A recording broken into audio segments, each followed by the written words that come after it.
श्रोतालोकैन अपने सबके स्वागत अछि सामुदायिक रेडियो स्वागतम 89 मेगाहर्ज पर अपने सब सुन रहल छी कार्यक्रम खाने पानी सरसफाई तथा स्वच्छता अभियान में तीव्रता। जी हाँ, ये कार्यक्रम मिथिला नगरपालिका द्वारा संचालित रहल अछि आ कार्यक्रम यूनिसेफ के सहयोग में अपने सब ई कार्यक्रम जे सुन रहल छी एकर मुख्य उद्देश्य रहल अछि मिथिला नगरपालिका क्षेत्र में लगायत एहि क्षेत्र में खुला दिशा मुक्त कोन तरह से कयल जाए तथा खाने पानी एवं सर सफाई के क्षेत्र में मिथिला नगरपालिका एखन धरि की काज सब केने छै ताहि संदर्भ में आइ हम सब गपशप करब।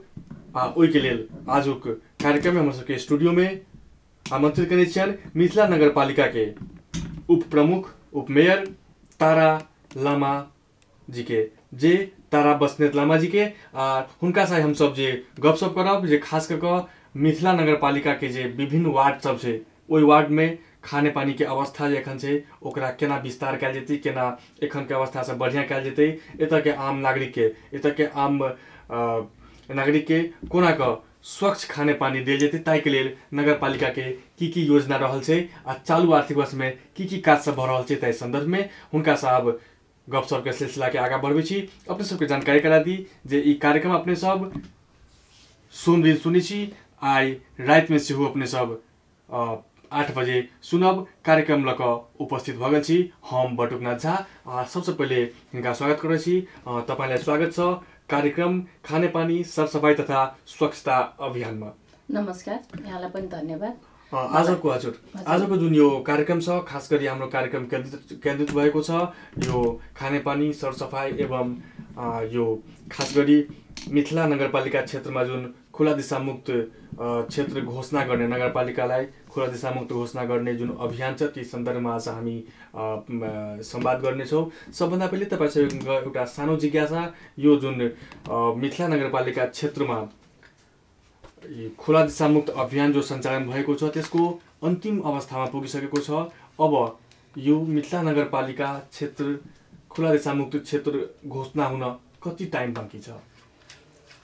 पहिला त म यहाँहरू सबैलाई धन्यवाद दिन्छु मलाई यो स्टुडियोमा बोलाएर जुन बोल्ने मौका दिनुभयो अवसर दिनुभयो त्यसको लागि र मेरा मिथिला नगरपालिका भरि बस्ने मेरा आदरणीय मित्रहरू जनताहरू सबैमा म आभार व्यक्त गर्दछु। सबैमा म मिथिला नगरपालिकाको तर्फबाट म आफ्नो व्यक्तिगत तर्फबाट यहाँहरूलाई एकदमै हृदयदेखि नै नमन गर्न चाहन्छु। यहाँले जुन प्रश्न राख्नु भएको छ हाम्रो मिथिला नगरपालिका चाहिँ ओडिएफ अथवा खुला दिशामुक्त क्षेत्र घोषणा गर्ने सवालमा हाम्रो माध्यमबाट सबै काम भइसकेको छ। बाँकी के रहेको छ भनेदेखि जिल्लाबाट जुन अनुगमन आउनुपर्ने हो त्यो अनुगमनको टोली नआइदिएर त्यसले गर्दा हामीलाई नै अप्ठ्यारो परिराखेको छ। जनतालाई त अब कति अप्ठ्यारो परेको छ भने हामी अब एउटा काम अगाडि बढाउनको लागि त्यसले गर्दा अब हामी जति छिटो उहाँहरू आइदिनुहुन्छ हामी यो एक हप्ताभित्र हामी प्रयास गरिरहेछौँ।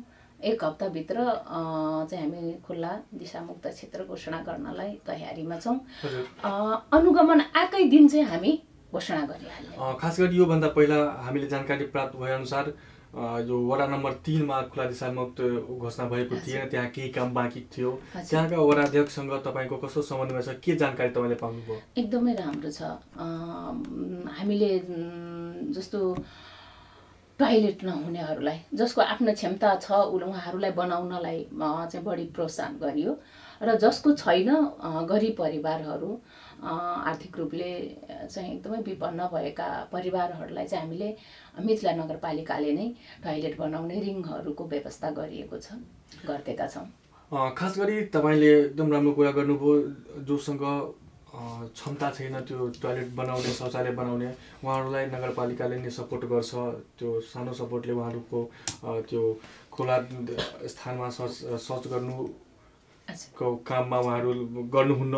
अब म तपाईलाई एउटा सानो जानकारी गराउँ कि अहिले पनि यो पुष्पलपुर पनि हाम्रो मिथिला नगरपालिका अन्तर्गत नै पर्छ। पुष्पलपुर पनि पहिला नै खुला दिशामुक्त घोषणा भइसकेको अवस्था छ, तर त्यहाँ अहिले पनि त्यो हाइवेको साइडमा त्यो बस्तीभन्दा अलि पर त्यहाँ अहिले पनि खुला स्थानमा दिशा गरेको पाइएको छ। अब यसरी एकातर्फ तपाईँहरू एक साताभित्र मिथिला नगरपालिका खुला दिशामुक्त घोषणाको अभियानमा आउनुहुन्छ। अब जिल्ला समन्वय समितिबाट उहाँहरू आउनुहुन्छ अनुगमन गर्न, अनि तपाईँहरू यो घोषणा गर्नुहुन्छ। तर जो स्थान हाम्रै नगरपालिकाको जो स्थानमा जो वडामा खुला दिशामुक्त घोषणा भइसकेको छ, जो वडा ती वडामा अहिले पनि बाहिर खुला स्थानमा दिशा गरेको पाइएको छ। यसमा कडाइका साथ मिथिला नगरपालिकाले केही गर्छ कि यसो यो हुँदैन भने पछि अन्य वडामा पनि त हुन सक्छ होइन? तपाईँहरूको के प्लानिङ छ? यो मेरो विचारमा के भनेदेखि अब त्यहाँ लाठी लिएर बस्ने कुरा रहेन। ज्ञात त सबैलाई छ र टोयलेट पनि बनेको अवस्था छ। अब सडक एरिया भनेको पसल हरू हुन्छ, बाहिरका मान्छे र अलिकति झार जङ्गल गर्ने व्यक्तित्वहरूले पनि त्यो गर्न सक्छ, मलाई जहाँसम्म मेरो विश्वासमा। र स्थानीय तहका तीका बासिन्दाले चाहिँ त्यस्तो खुल्ला सोच गरेको चाहिँ अलि नहोला। अब यदि त्यस्तो हो भने हाम्रो नगरपालिकाले हामीले भ्याएसम्म आउने दिनहरूलाई चाहिँ त्यसलाई रोक्ने प्रयास गर्छौँ र वार्ड अध्यक्षसँग समन्वय गरेर र त्यहाँ जसले कार्यक्रमहरू चलाइराखेको छ, हाम्रा संस्थागत हिसाबले संस्थाले पनि त्यहाँ चलाइरहेको छ, उहाँलाई चाहिँ अलिकति हामीले डिल गर्नुपर्ने हुन्छ र म चाहिँ यो विषयमा अलिकति समन्वय गरेर जान्छु र छिटो त्यसलाई रोक्ने काम गर्न म प्रयास गर्छु। खास गरी तपाईँहरूको यो जुन अब अन्तिम चरणमा छ खुला दिशामुक्त घोषणा गर्ने मिथिला नगरपालिकालाई, तपाईँहरू निर्वाचित भएको पनि अब लमसम अब 2 वर्ष हुन लाग्यो। यो अवधिमा विभिन्न वडालाई तपाईँहरूले खुला दिशामुक्त घोषणा गर्नुभएको छ। ती अभियान सञ्चालन गर्दा यो उपमेयरको हैसियतले अथवा योभन्दा पहिला जब यो गाविस नै थियो, पुष्पलपुर गाविस नै थियो, त्यति बेला पनि तपाईँ यहाँका स्थानीय नेता पनि हुनुहुन्छ, पहिलादेखि पनि तपाईँले काम गर्नुभएको छ। त्यसमा के कठिनाइ भएको थियो?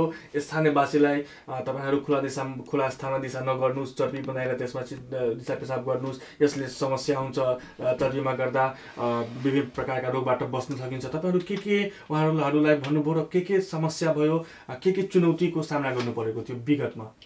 त्यसमा त अब पहिलो कुरा त के भने हाम्रो मिथिला नगरपालिका नि नभनौँ, हाम्रो साँच्चै भन्नुहुन्छ 2 नम्बर प्रदेश एउटा खानेपानीको सवालमा अलिकति पछाडि नै परेको छ। हजुर, सरसफाइ खानेपानी क्षेत्रमा अलिकति पछाडि नै पऱ्यो। हरेक क्षेत्रले हामी पछाडि नै छौँ भन्दा पनि हुन्छ। प्रदेश नम्बर 2 त त्यसमा पनि मिथिला नगरपालिकाभित्र अलिकति अलि अबेग ठाउँ, अलि माथिल्लो निकाय होइन, माथिल्लो तह चाहिँ अलिकति अबेग ठाउँ र पानीको चाहिँ भागले पनि हामीले त्यहाँनिर हिजोको दिनमा हामी नआउँदाको अवस्थाको कुरा गर्दाखेरि अलिकति खानेपानी जुन व्यवस्थापन हुन्छ नि, इनारहरू नभएको अवस्था, यसले गर्दाखेरि चाहिँ अब टोयलेटमा जानलाई चाहिँ पानी चाहियो।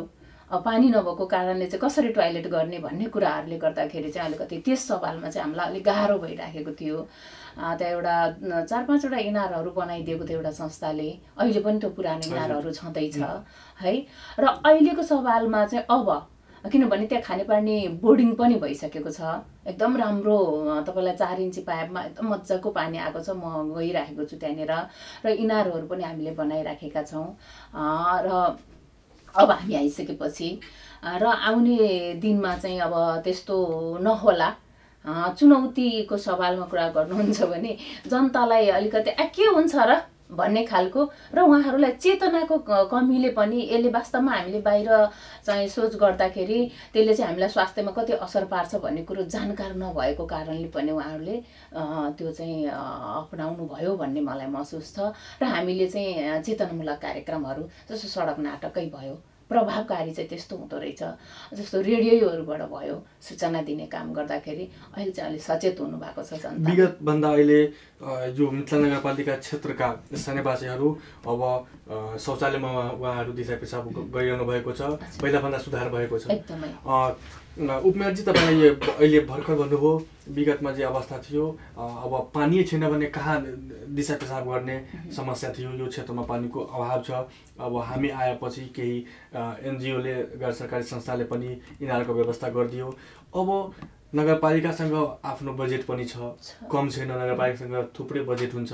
ती बजेटलाई सदुपयोग गरेर यो अति आवश्यक खानेपानी जस्तो काममा पनि अब 1.5 वर्ष 2 वर्ष बित्न लाग्यो, अहिलेसम्म यो क्षेत्रका स्थानीयवासीले खानेपानी स्वच्छ खानेपानी पाइरहेको छैन। अब उहाँहरूलाई अन्य काम गर्न, सिँचाइ लगायतका अन्य काम गर्न, फेरि तरकारीका लागि यो क्षेत्र पनि पकेट क्षेत्र हो, तर सिँचाइको अभावमा, पानीको अभावमा समस्या हुन्छ।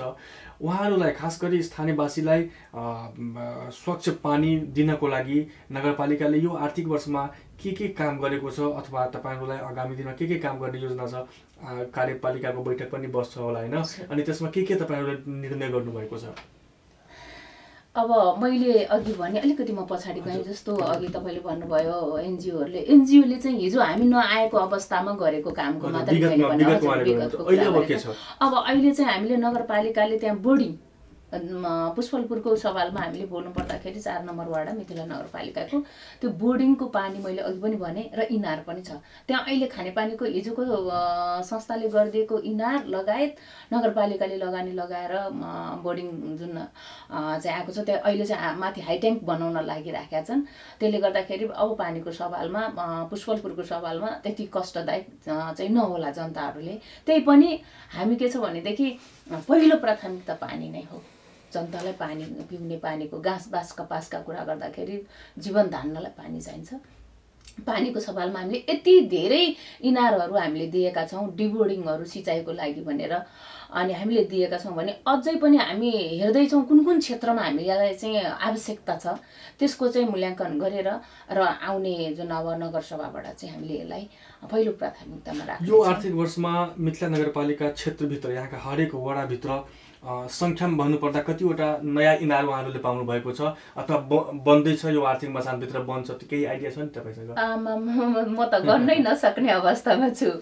इनार नि तपाईँलाई त्यसरी हेर्ने हो भने हरिहरपुरमा मात्रै, हाम्रो 3 नम्बर वार्डमा मात्रै इनार मात्रै, जहाँ गए पनि इनार मात्रै छ। अस्ति भर्खर अस्ति आज एकदमै नयाँ बाफ्रे मसँग फोटै छ, हेर्नुहुन्छ अनुगमनमा जाँदा यति धेरै इनार छ कि वाडाको बजेटले फुल्ली इनारै इनार खनिएको छ। इनारमा पनि पानी एकदम चित्तबुद्धो भएको छ। त्यसले गर्दाखेरि म त अब गनेर हेर्ने भने त अब फेरि काउन्ट गर्न जानुपर्छ। पहिलाको जस्तो अवस्था अहिले छैन। हजुरहरू गएर हेर्न सक्नुहुन्छ, किनभने अनुगमनको पाटो त फेरि जिल्लाबाट पनि छ। हामीले त एकदमै त्यहाँ त अझै पनि पुगेको छैन भन्ने कुराहरू आएको छ। अहिले व्यापक रूपमा इनार, अब त्यसलाई सिँचाइको रूपमा भन्दा पनि पहिला त पिउने पानीलाई नै होइन स्वच्छ पिउने पानीमै लानुपर्छ भन्ने हो। त्यसलाई अब कसरी फिल्टरिङ गरेर हुन्छ, कसरी हुन्छ, हुन त अब हामीले त्यत्रो तलबाट ल्याएको पानीले त हामीलाई त्यति असर नपार्ला। ट्युबवेल जस्तो भएको भए त अब त्यसलाई आर्सेनिक के भनेर गाह्रो हुन्थ्यो, तर अब त्यो इनारको पानीमा त्यति चाहिँ अशुद्ध हुँदैन। हामी पनि त्यही पानी पिएरै बाँचिराखेका छौँ अहिलेसम्म।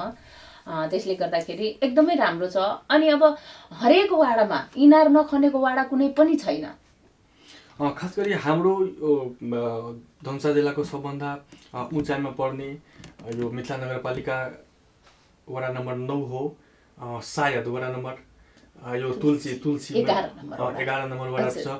तुलसीको के अवस्था छ? किनभने तुलसी हाम्रो जिल्लाकै बोर्डर पर्छ, अनि त्यहाँ पनि खानेपानीको विगतमा पनि समस्या थियो, त्यहाँ पनि नुहाउने पनि समस्या थियो, खानेपानीको समस्या थियो। तपाईँहरूले त्यो तुलसीमा वडा नम्बर 11 मा के व्यवस्था गर्नुभएको छ? 11 को त साँच्चै भन्नुहुन्छ भने त्यहाँ खानेपानीको समस्या चाहिँ अब त्यसलाई शुद्धिकरण नगरेर नजानेर मात्रै हो। नभए त्यहाँ त सर्बीको यति प्याक छ नि, त्यहाँ त्यो ठाउँमा गयो भने मलाई फर्केर यता आउन मन लाग्दैन, त्यति राम्रो छ पानीको स्रोत। र त्यसलाई शुद्धिकरण गर्न नजानेर, त्यसलाई चाहिँ व्यवस्थित गर्न नजानेको कारणले हो। र त्यहाँ पनि तपाईँको करिब 10वटा जति इनार खनिएको छ हेर्नुहोस्। र अनि जुन ठाउँमा सर्बी छ त्यसलाई चाहिँ तपाईँलाई गिट्टी हालेर त्यसलाई चाहिँ पानीको व्यवस्थापन राम्रो, पिउने पानीको र नुहाउनलाई पनि, किनभने नुहाउनलाई पनि त राम्रो पानी चाहिन्छ, शुद्ध पानी चाहिन्छ। जिउमा अनेक रङको रोगहरू लाग्छ नि, पिउने पानी मात्रै राम्रो होइन कि बाहिरबाट नुहाउनलाई पनि त शुद्ध चाहिन्छ। त्यसकारण त्यो पानीलाई पनि गिटी हेर्न सक्नुहुन्छ, 2टा धारा बनाइएको छ। त्यसको पनि त्यो विषम बाहुन माराको यतापट्टि साइडमा तलतिरपट्टि गएर त्यहाँनिर छ। र हामीले नाला हरेक चाहिँ योजना तपाईँलाई के भन्छन्, एउटा 2-3वटा खोलाबाट पानी ल्याइएको छ सिँचाइको लागि, पिउने पानी र सिँचाइ। त्यो पिउनलाई पनि उपयुक्त मैले फोटो खिचेर लिएर आएको छु। म आफैले पानी त्यहाँको पिएँ र मलाई कुनै पनि असर भएको छैन। त्यसले गर्दा तुलसी त झन् एकदमै पपुलर र एकदम पानीको लागि त चिन्तै छैन। अब रह्यो मैले भन्नै पर्दा तुलसी मात्रै होइन, हाम्रो धनुषा जिल्लालाई नै र पहिलो ऊ चाहिँ के पर्छ भने यो मिथिला नगरपालिका चाहिँ यो कमला डाइभर्सनको लागि हामी चाहिँ माथिल्लो निकायलाई एकदमै पहल गरिरहेका छौँ। मेयर साहब पनि त्यत्तिकै लागिराख्नु भएको छ। यहाँ माननीयज्यूहरूसँग मन्त्रीजी आउनुहुन्छ, यसलाई चाहिँ पहिलो प्राथमिकतामा राखिदिनुहोस्। हामीलाई सिँचाइ भएन भने हाम्रो मरुभूमि अवस्था आइसक्यो। र म अर्को कुरो के अनुरोध गर्छु भने हजुरहरूले आज मलाई बोल्ने मौका दिनुभएको छ, यहाँहरूले यसलाई प्रचारको रूपमा र केन्द्रीय लेभलमा पनि यो कुरा पुगोस्। मेरो अनुरोध छ, यो जुन सपेता हामीले लगाएका छौँ नि, जुन भेष भनेर, यो चाहिँ मेरो अनुरोध छ, यो भेषलाई चाहिँ हामीले सखापै पार्नुपर्छ। किनकि म भुक्तभोगी हुँ, म पनि इनारको पानी खान्छु। मेरो 8 नम्बर वाडा हो। मेरो इनार छेउमा एउटा साथीले, एउटा छिमेकीले इनारको सिमाना भनौँ, उनको आफ्नो सिमानामा रुख रोपिदिए भिसको रुख बढेर गयो। कहिल्यै नसुक्ने इनार सुक्यो। जब त्यो रुख काट्न लगायौँ फेरि इनार सुकेन, अहिलेसम्म सुकेको छैन।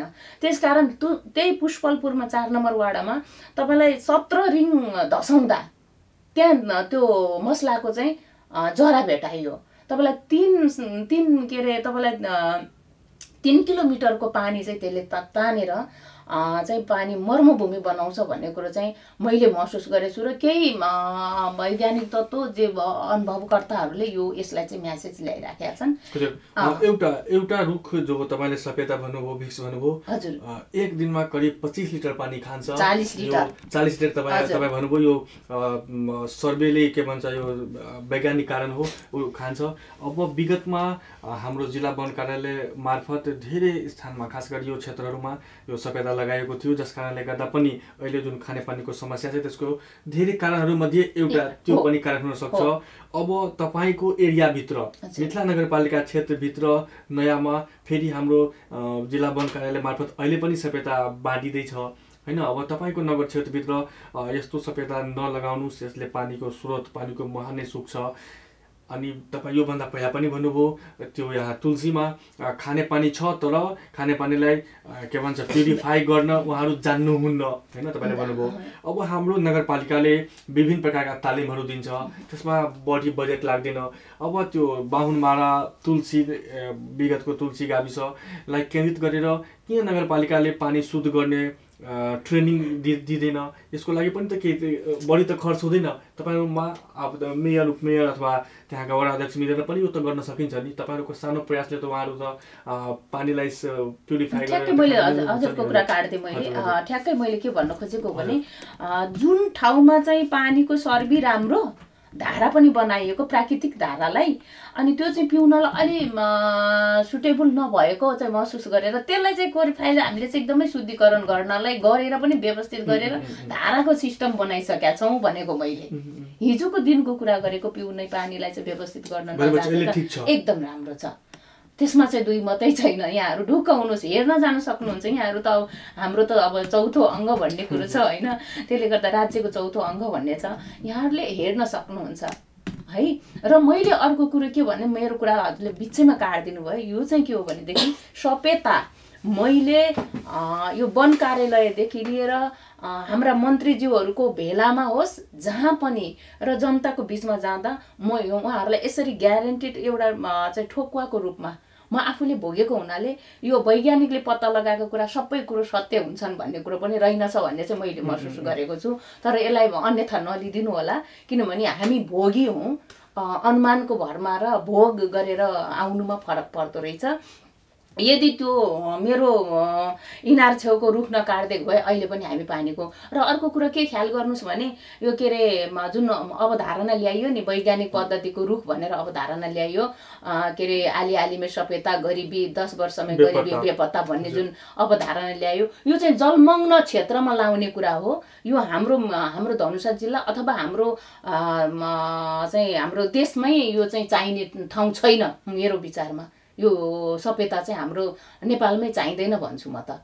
किनभने त्यो धार्मिक ऊ जस्तो रक्तबीजलाई देवीले चाहिँ वध गर्ने बेलामा एउटा रगतको थोपा भुइँमा झऱ्यो भने तीबाट 100औं रक्तबीजहरू जन्मिन्छन् भनेर जुन भन्थे, त्यो सपेतामा एउटा सपेता काट्ने बित्तिकै त्यहाँबाट कतिवटा हाँगा निस्किन्छ, हेर्नु होला यहाँले, कतिवटा हाँगा निस्किन्छ। त्यसले गर्दा त्यसको मुनि केही अरू बाली हुन पनि दिँदैन, झार पनि उम्रिँदैन।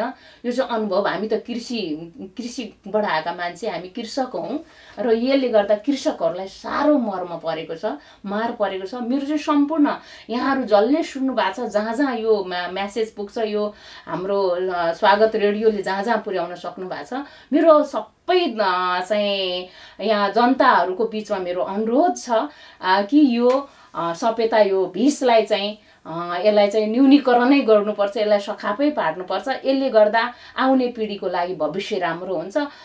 तत्काल आम्दानी भए पनि दीर्घकालीन यसले चाहिँ क्षति गरेको छ। मेरो चाहिँ यो अनुरोध छ। हामी अब कार्यक्रमको प्राय अब अन्त्यतिर आइसकेका छौँ।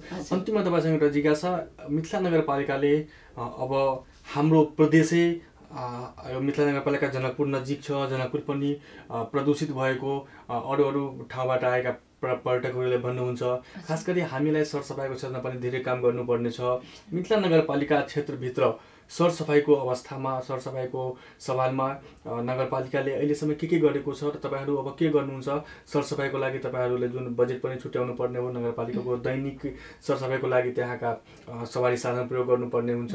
अहिलेसम्म मिथिला नगरपालिकाले सरसफाइको क्षेत्रमा के काम गरेको छ? पहिले त हामी जनप्रतिनिधि भएर जब चुनाव जितेर हामीले शपथ लियौँ, हामीले चाहिँ आउने बित्तिकै पहिलो काम हाम्रो के भयो भने त्यो व्यवस्थापनको लागि हामीले एउटा ढोङ, जुन फोहोर मैला फाल्ने, त्यो वितरण गऱ्यौँ। मेयर साहब हामी बसेर त्यो वितरण गऱ्यौँ र जनचेतनामा हामी चाहिँ लाइनबद्ध रूपले चाहिँ प्रत्येक पसलमा पसेर चाहिँ अनुरोध पनि गऱ्यौँ, यसलाई व्यवस्थित गरिदिनु, यो ढोङमा राखिदिनु, तपाईँहरूलाई जे चाहिन्छ हामी त्यो सहयोग गर्न तयार छौँ भनेर। अब के रह्यो भने त्यो वितरण गर्नुभयो होइन, वितरण वर्ष पहिला त्यो वितरण गरेको उठाउने काम पनि भइराखेको छ। त्यो होइन धेरै ठाउँमा के छ, वितरण गर्नुहुन्छ त्यो डस्टबिन होइन, अनि त्यो डस्टबिन अब केही दिनपछि चोरी हुन्छ, त्यहाँबाट हराएर जान्छ। अहिले के अवस्था छ त्यसको? होइन, त्यो छैन, हराएको छैन, बरु नपुगेको चाहिँ अवस्था छ। त्यो चाहिँ किनभने हामीले पनि त्यो आफ्ना ऊ चाहिँ जो ऊ गर्नुपर्छ है, हराएको अवस्था छैन। फाल्ने क्रम जारी छ। त्यो चाहिँ दैनिकी हाम्रो चाहिँ टिफर जान्छ, ट्र्याक्टर जान्छ, हामीले कर्मचारी राखेका छौँ र हामीले अनुरोध पनि गरेका छौँ प्रत्येक पसलमा गएर यो चाहिँ। अनि हामी आफै मेयर उपमेयर आफै नै झाडु लिएर सरसफाइ अभियानमा हामी लागेका छौँ। यो चाहिँ नगरेको काम होइन, गरिराखेका छौँ। र अब फेरि के गर्नुपर्छ त्यसको लागि चाहिँ, अब किनभने एउटा कुरो चाहिँ के बुझिदिनु पर्यो भने जनताले मेयर उपमेयरले मात्रै सबै कुरो गर्छन् होइन। तपाईँ सफा रहनुभयो भने तपाईँ निरोगी बस्नुहुन्छ। त्यो त जनताको पनि आफ्नो भूमिका। म मेरो घर सफा पार्छु तर मेरो दैलो अगाडि फोहोर पार्छु भने त त्यसको पहिलो त्यसको भागीदार त त्यही व्यक्ति त हुन्छ नि। उहाँले पनि त व्यवस्थित गर्नु पर्यो नि। होटेल चलाउँछौँ हामी, व्यवसाय गर्छौँ हामी, त्यसको व्यवस्थापन त आफूले पनि एउटा कार्टुनमा पनि त हामी राख्न सक्छौँ नि। ल मेरो कार्टुनमा यति यो छ है फोहोर, यति यो लगिदिनुहोस् है, उठाइदिनुहोस् भनेर हाम्रो गाडी गएको बेलामा त उठाउन देखाइदिन सक्नुहुन्छ नि उहाँहरूले नउठाए पनि। त्यो आफ्नो दायित्व पनि त जनताले बुझ्नुपर्छ नि। मेरो चाहिँ अनुरोध हो यो, फेरि यसलाई अन्यथा नलागोस्, अनुरोध त मैले गर्न पाउँछु नि। हामी नै गएर यो उठा त्यो उठा यो किन गरेनौ भन्नुभन्दा सबै जनता, सबै सचेत नागरिकले आफ्नो भूमिकालाई पनि ध्यान दिनुपर्छ भन्ने मलाई लाग्छ। अर्थात् विगतको तुलना अहिले त्यो सरसफाइको क्षेत्रमा मिथिला नगरपालिकाले राम्रो गरिरहेको छ। राम्रो छ। तपाईँले व्यस्त समयका बावजुद पनि रेडियो स्वागतमका लागि जुन समय दिनुभयो त्यसको लागि तपाईँलाई धेरै धेरै धन्यवाद। हुन्छ, यहाँलाई पनि धन्यवाद। सम्पूर्ण मेरा मिथिला नगरवासीलाई म फेरि पनि अनुरोधको साथ धन्यवाद नमस्कार व्यक्त गर्न चाहन्छु। श्रोतालोगन, आजको कार्यक्रम बैठकमा सम्पन्न भइरहलै एखन अपने सब सुने चलौँ सामुदायिक रेडियो स्वागतम 89 मेगाहर्ज पर कार्यक्रम खाने पानी सरसफाई तथा स्वच्छता अभियान में तीव्रता। ये कार्यक्रम यूनिसेफ के सहयोग में और मिथिला नगरपालिका द्वारा संचालित कार्यक्रम रहा। इस कार्यक्रम के मुख्य उद्देश्य मिथिला नगरपालिका क्षेत्र तथा लगपास के क्षेत्र के में खाने पानी तथा सरसफाई के अवस्था के केना पहले से सुधार कल जेते। अहिठमन जे खुला दिशामुक्त अभियान संचालन भ रहल छै।